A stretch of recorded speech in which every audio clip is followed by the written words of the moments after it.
তোমাকে আমার ভারী ভালো লেগেছে। হ্যাঁ গো, তুমি কি এখানে থাকবে কয়েকদিন এখন? যদি না তোমরা তাড়িয়ে দাও। থাকলে বেশ ভালো হয়। ওই আলমারির কোনো ইংরেজি বই আমি পড়তে পারি না, তুমি থাকলে অন্তত পড়ে শোনাতে পারো।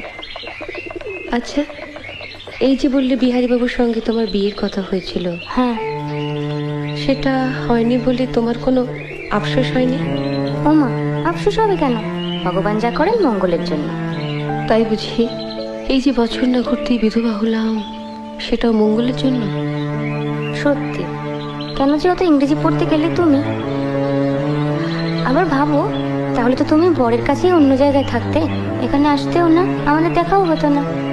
বা আমি এখানে থাকতাম, তুমি অন্য জায়গায় থাকতে। বা তা কেমন করে হবে?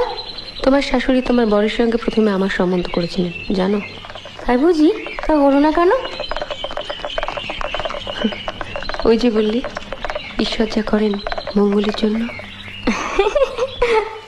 ভেবেছিলাম বলবো চলো আমরা সই পাতাই, এখন দেখছি সতীর পাতাতে হবে।